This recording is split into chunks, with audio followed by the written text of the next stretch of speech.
PoK पर इमरान खान ने दिया बड़ा बयान। जी हाँ दोस्तों, जब इमरान खान से पूछा गया कि क्या भारत पीओके फिर से वापस ले लेगा, जिसके जवाब में इमरान ने चौंकाने वाले बयान दिए हैं। उन्होंने जो बयान दिया है उसे सुनकर हिंदुस्तान और पाकिस्तान दोनों देशों के लोग भौचक के रह गए हैं। भारत वासियों को मेरा सलाम। नीचे कमेंट में जय हिंद लिखकर इस वीडियो को लाइक करें और आप अपने दिन को तुरंत शुभ बना ले।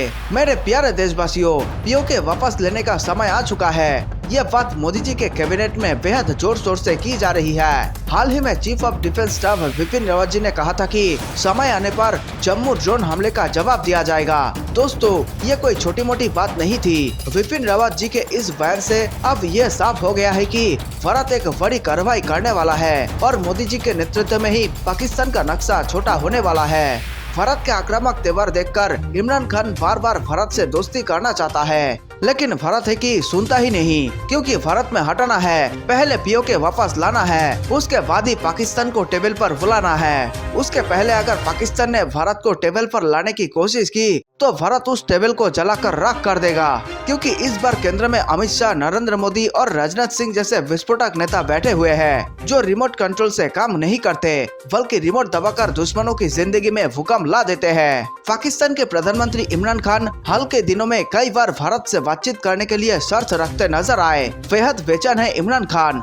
उन्हें डर है कि कहीं भारत उनके कार्यकाल में ही पीओके ना हड़प ले, क्योंकि अगर भारत ऐसा करता है तो इमरान खान के माथे पर पाकिस्तानी जनता कलंक लिख देगी। इसी कारण इमरान खान बार बार भारत से दोस्ती की बात करना चाहते हैं और वे चाहते हैं कि भारत पीओके वापस ले ले, लेकिन तब जब उनका कार्यकाल खत्म हो जाए। अब ये इमरान खान ऐसा नजरी आदमी भारत की विदेश नीति तय करेगा दोस्तों, जो बत्ती जलाकर हर शाम माल फूकता है। क्या वे भारत को सिखाएगा कि पीओके कब वापस लेना है? भारत के सैनिक जिंदा दिल है और जैसे भारतीय शेरों ने बालाकोट में बैंड बजाया था, ठीक उसी प्रकार पीओके में भी पाकिस्तान सरकार की जमानत जब्त हो जाएगी। पाकिस्तान के प्रधानमंत्री इमरान खान को आज सबसे बड़ा डर यही सता रहा है कि जिस प्रकार रातों रात भारत ने बालाकोट में तहलका मचा दिया था, कहीं वही हालात एक बार फिर से पीओके में ना हो जाए। अगर ऐसा होता है तो पाकिस्तानी जनता इमरान खान को चप्पल से मारेगी। दोस्तों, भारत कभी भी पाकिस्तान से कोई बातचीत करना नहीं चाहता। इसके बावजूद भी पाकिस्तानी कलाकार बॉलीवुड में गाना गाने के लिए और नाचने के लिए बेचैन रहते हैं। मोदी जी के नेतृत्व में भारत की तरक्की देखकर इमरान खान बार बार भारत से दोस्ती करना चाहता है, लेकिन भारत पाकिस्तान की तरफ देखना भी नहीं चाहता। ये सब करने के बावजूद भी इमरान खान मीडिया में ऐसा दिखाता है कि भारत पाकिस्तान के बिना सांस नहीं ले पा रहा है, जैसे मानो कि पाकिस्तान के बिना भारत में ऑक्सीजन की कमी हो रही है। भारत के सामने पाकिस्तान अब 2 का देश रह गया है, जिसे अगर भीख नहीं दिया गया तो शायद वे एक इतिहास बनकर रह जाएगा। भारत का रुख साफ रहा कि पहले पाकिस्तान आतंकवाद पर नकल कसे, लेकिन इमरान हर मंच पर कश्मीर में आर्टिकल 370 दोबारा लगाने की शर्त पर बातचीत का मुद्दा उठाते रहे। इमरान खान को लगता है कि भारत का दिल पसीज जाएगा और एक दिन धारा 370 पर भारत अपने फैसले बदल देगा, लेकिन शायद इमरान को यह बात पता नहीं कि मोदी जी किस मिट्टी के बने हुए हैं। एक बार फैसला लेने के बाद अमित शाह किसी के नहीं सुनते। ये बात पाकिस्तान का बच्चा बच्चा जानता है, लेकिन इमरान खान इस बात से अनजान बनने की कोशिश करते हैं और वे मीडिया में अपने आप को ऐसे दिखाते हैं जैसे कि मानो भारत उनसे बात करने के लिए छटपटा रहा हो। अगर भारत पाकिस्तान से बात करता है तो बदले में आतंकवाद के सिवा कुछ और नहीं मिलने वाला। हर एक भारतीय को पता है कि पाकिस्तान अपने 70 साल भारत के रास्ते में कांटे बिछाने में गवा दिए। वही दूसरी तरफ भारतीय लोगों ने अपने देश पर भरोसा रखा और मेहनत करके देश की काया पलट दी है। मेरे देशवासियों, फर्क है हम सबको कि हमने भारत जैसे देश में जन्म लिया, जहां हमें हर चीज करने की आजादी है। इस मिट्टी ने हमें सभी नियत के साथ आगे बढ़ना सिखाया है और इसी कारण आज हम इस मिट्टी को पूजते हैं। वही दूसरी तरफ पाकिस्तान के नापाक लोगों ने मासूम भारतीयों के जान से खिलवाड़ की,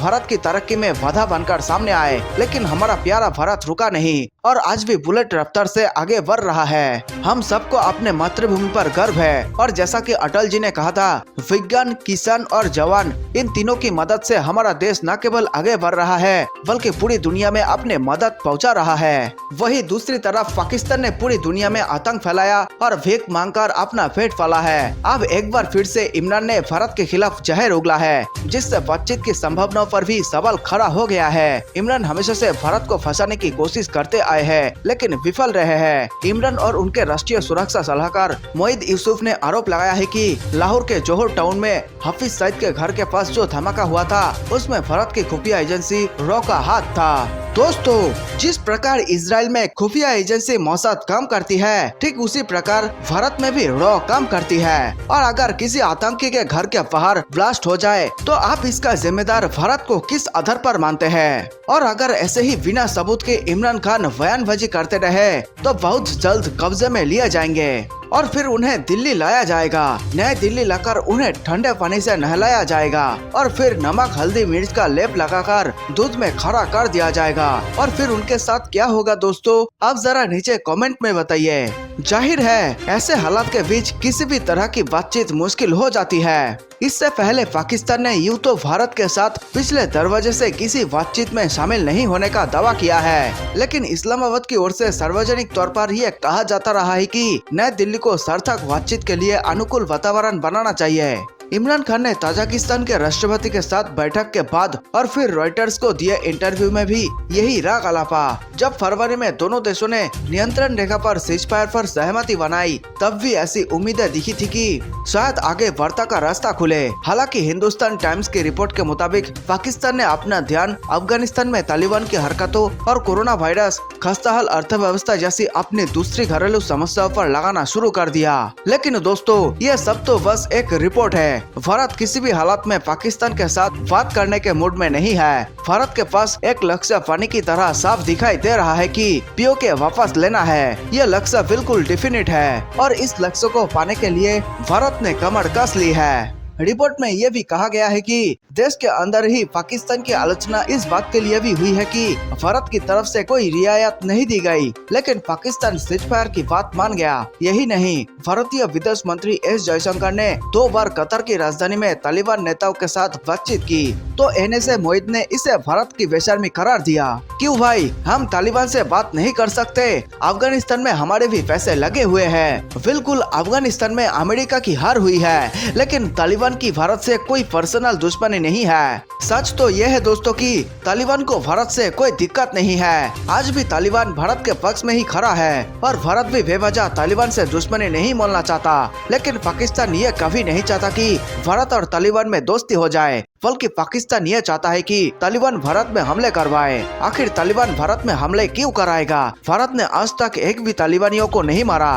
भारत ने अगर कुछ किया है तो अफगानिस्तान में सिर्फ और सिर्फ विकास का काम। भारत बेशक चाहता है कि अफगानिस्तान के लोगों में शांति हो जाए, तभी अफगानिस्तान तरक्की करेगा, और जब अफगानिस्तान तरक्की करेगा तभी भारत के निर्देश सफल साबित होंगे।